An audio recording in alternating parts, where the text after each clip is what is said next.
Hello and welcome to this Go Ballistic special. I'm David Friel from the Scottish Sun. I'm joined by our Head of Sport, Roger Hannah.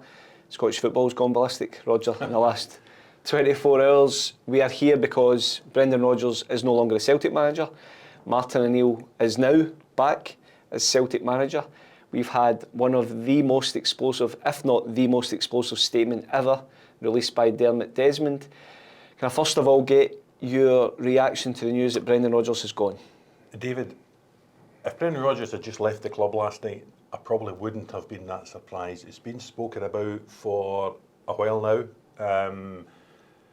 I think Celtic supporters were beginning to talk about it as being a legitimate, thing to happen. What followed Brendan's resignation last night, though, was explosive. It was unprecedented. Martin O'Neill is back 25 years and more after his first appointment, after that treble-winning season. A great Celtic manager, a hugely popular Celtic manager. You can understand why the club have turned to him again. Sean Maloney, who Martin gave a debut to as a player, who Martin took to Aston Villa as a player, who was already in the building at Lennoxtown, of course, working, will go in with him. That was remarkable, but the Dermot Desmond statement was unprecedented. I've never seen anything like it. Dermot Desmond is a man of few words, as you know.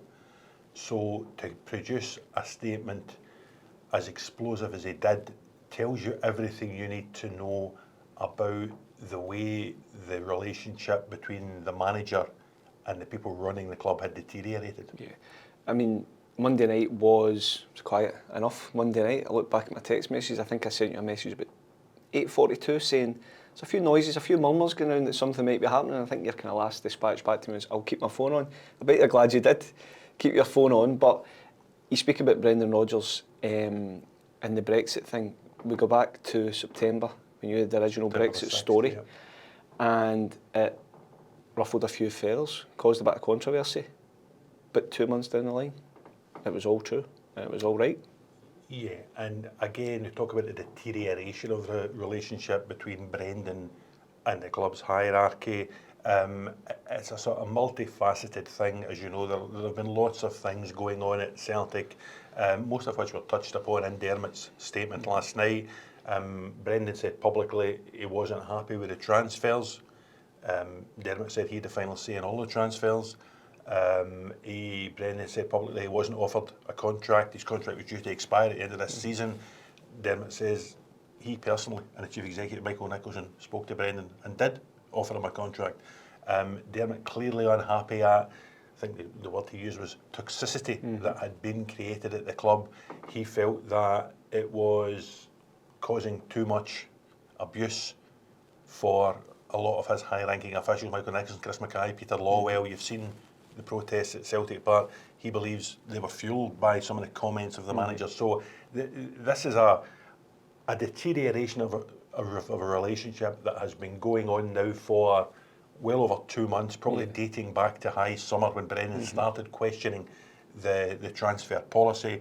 And I think we all agree it was always going to come to an end, and it came to that end last night. A lot of Celtic fans out there will speak about the bigger picture, but as you say, clearly the relationship between the board, between Brendan, between Dermot Desmond as the de facto owner, had got to such an unhealthy state that, for the good of the football side, it had to come to an end. Yeah, and I agree. I would ordinarily, when you see the managers go all the time. Rangers have already lost a manager this season, and when Russell Martin left Rangers a couple of weeks ago, the statement came out on Sunday night after the Falkirk game. Russell Martin has left the club. We would like to place on record our thanks for Russell's efforts.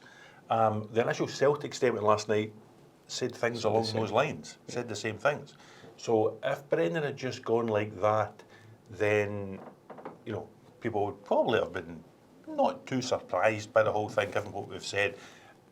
It was the words that came afterwards, because you never see that. You never see a chairman or a chief exec, or as you described him, a de facto owner, coming out with criticism of that extent and that depth against the departing manager. And it just highlighted what's been going on internally at the football club for a while. They will hope now that bringing in a new manager, it is Martin O'Neill, it could have been someone else, it is Martin O'Neill, they will hope that it will bring unity to the club. It will certainly get the supporters on side because he's beloved. You know, I saw some of the well-known Celtic podcasters on TV last night, you know, describing their deep love for Martin O'Neill. It will get the fans on side. He has got that ability. He's a player's manager. He will go into the dressing room and unify that dressing room. There will be people in the dressing room still smarting about the Honda Civic and the Ferrari and the Range Rover and all of that. Despite what Liam Scales said last week, players won't be happy about that. In terms of Martin O'Neill, he's 73. He's an elderly gentleman, but he's got Sean Maloney by his side. I think Gavin Strachan's staying at the club as well. Yeah, John Kennedy's left. Yeah. Jack Lyons has left. Adam Sadler's left. Glenn Driscoll, Celtic's performance sort of guru, he's gone. Stevie Woods, Gavin Strachan staying on with Sean Maloney and Martin O'Neill. It's clear Martin O'Neill in an interim period will be the figurehead with the others you'd imagine doing the coaching, but what kind of response can he get? He's not been a manager for a long time. The 73-year-old thing doesn't faze me in the slightest. When Martin O'Neill came the first time, Martin O'Neill didn't do any coaching. Steve Walford did the coaching, and Martin would appear, it was at Barrafield back in the day, and he would view and he would watch and he would pick the team. He was the players' man. He was the guy who got in among the players and convinced them that they could be, you know, loosen the stranglehold of a very, very good Rangers team at that time, Dick Advocat's side. And Martin came in and he said, Rangers are the benchmark and we're well behind them. And he was in the dressing room saying the opposite. He was telling his players, you can do this, you can win the league. And I don't care that he was in TalkSport yesterday morning saying Hearts will win the league. Yeah. He'll be in the Celtic dressing room after Sean and Gavin and these people have taken the training. He'll be in the dressing room saying, you can win the league. He is probably regarded as a sort of founding father for Celtic's modern success. Yeah. He came in 2000, 25 years later, Celtic have probably won close to, 15 to 20 titles, more than that, way more than that. He is here, and he said he's here for a short period of time. As things stand, is this just a temporary fix? Can he possibly stay for longer? Yeah, yes, he can possibly stay. You know what football's like, it's results driven. Brendan Rodgers' last two results domestically were a defeat to Dundee and a defeat to Hearts. So if Martin can come in, I said in the Go Ballistic show with Chris Boyd yesterday morning, I couldn't see this Celtic team going on a wild run of 9 or 10 or 15 wins to start ruling in Hearts. But if Martin O'Neill can get in there and get in among them, you know, Falkirk tomorrow night, you would think new manager bounce, they would win the game. If Martin O'Neill can beat Rangers in the Premier Sports Cup semi-final at Hampden on Sunday, and then go to Denmark and beat or draw with Midtjylland, there's going to be a groundswell of support behind Martin O'Neill because he's Martin O'Neill and because he starts winning games. If he can win a Premier Sports Cup, if he can close that 8-point gap to Hearts, if he can take Celtic to the next step in Europe, there'll be a groundswell of opinion that Martin O'Neill should be here on a permanent basis. For just now, Celtic are saying it's interim. They've obviously started the process of looking for a new manager. Tuesday morning we've got a story out Scottish Sun website that Kieran McKenna of Ipswich Town is a name very much in the frame, a person who's admired within the Celtic hierarchy. He's obviously done a very good job at Ipswich, get relegated back to the Championship, but he's a long-term contract. I think Chelsea and Brighton have been linked with him in the past, made approaches for him in the past. There will be others being linked with the job. Big Ange is Bookie's favourite. You look at guys like Kjetil Knutsen, who's always linked with Celtic, Marco Rose, out of work German coach, who's always linked with Celtic. There's others like Damien Duff, Robbie Keane. Roy Keane. There will be many more. There will be a queue the length of Sauchiehall Street to get this job. It's a great job. Like the Rangers job when Danny Rowe got it, it's a great job. So do you see Celtic going for experience like they probably have in the past? You know, you look at Brendan Rodgers, Postecoglou, Neil Lennon. They obviously went for Eddie Howe. The sort of only outlier among all them was Ronnie Dyler, who came in as a kind of younger form coach. Could you see someone like Kieran McKenna fitting the bill, or do you think they would go for someone a bit more experienced, or does it matter? I could honestly see anyone on that list that you mentioned. Anyone could land the job. I'd be lying if I said you knew just now who got it. 25 years ago, I went live TV to say Gus Hiddink will be the next manager of Celtic. And a day later, Dermot Desmond had changed Alan McDonald's mind and Martin O'Neill was the new manager of Celtic. So these things happen. I do think Martin O'Neill is a live candidate for the job. Kieran McKenna would be, I mean, a very, very promising coach. Pardon me, cut his teeth at Manchester United, highly rated. Some of the Continentals, Kjetil Knutsen, Marco Russa, again, must be in the running. Does Dermot get involved personally again? Does he look at someone he knows closely? Robbie Keane has gone away, you know, to Europe and built a reputation. Damien Duff's won a title with Shelbourne in Ireland.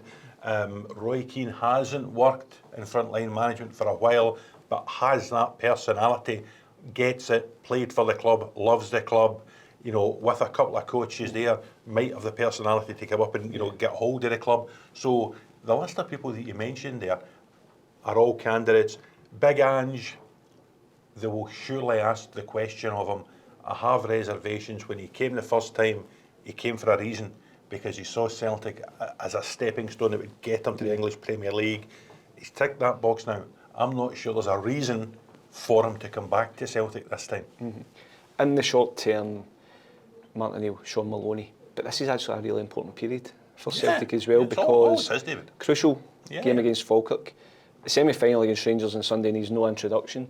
They've then got a really important away tie at Midtjylland. You know, still trying to find a rhythm in Europa League. And Midtjylland before Celtic problems in the past. That's Big Ange. Before Kilmarnock, and then you've got the international break. It feels as if Celtic have bought themselves a bit of time putting in Martin O'Neill, but you would imagine that whether it's Martin O'Neill, whether it's someone else, Celtic during that international break would want to have a permanent manager in charge. They will either have a permanent manager in charge, I think, or depending on results, they will maybe extend Martin O'Neill and Sean Maloney till, I don't know when, end of the year, something like that.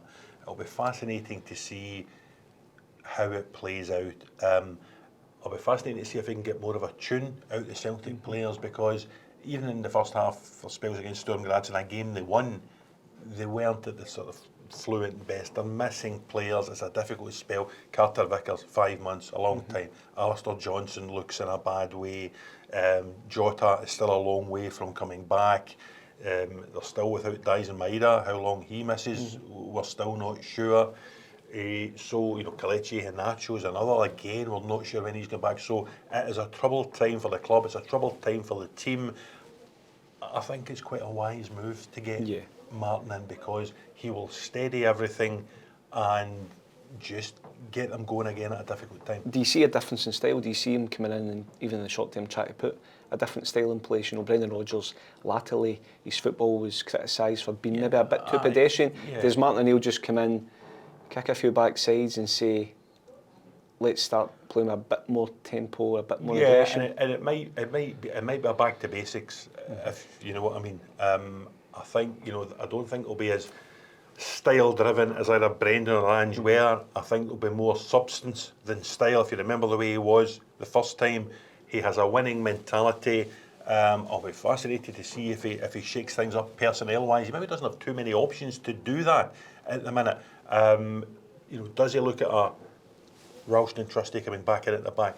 Does he try and freshen up the midfield with a Luke McCowan? You know, does James Forrest come back and start something like that? You know, so I'll be really interested to see the team for Falkirk and for Rangers at the weekend. But what price would you have got? And I'll need to phone our friend Paul Petrie at McBookie.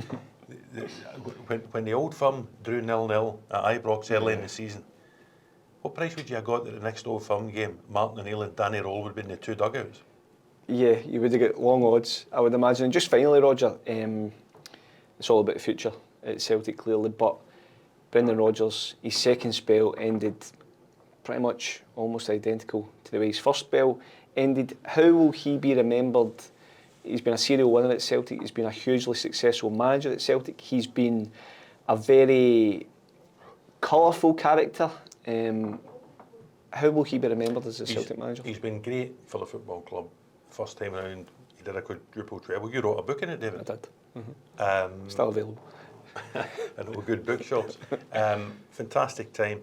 Second time he came back, he took a bit of persuasion. Oddly enough, Dermot Desmond persuaded him. He came back, and again, more or less swept on before him. It's incredible to think that in February, which is just 8 months ago, he was going to the last minute with Bayern Munich for the last 16 of the Champions League in the Allianz Arena. It was an enormous high at the time for Celtic. And after that, the collapse has been incredible. The Scottish Cup final defeat to Aberdeen, a really sluggish start to this season. Kairat Almaty was dreadful, defeat to Dundee, defeat to Hearts. They only lost 2 games in the calendar year of 2024. Celtic lost to Hearts, and I think lost to Borussia Dortmund. That's 7 in Germany.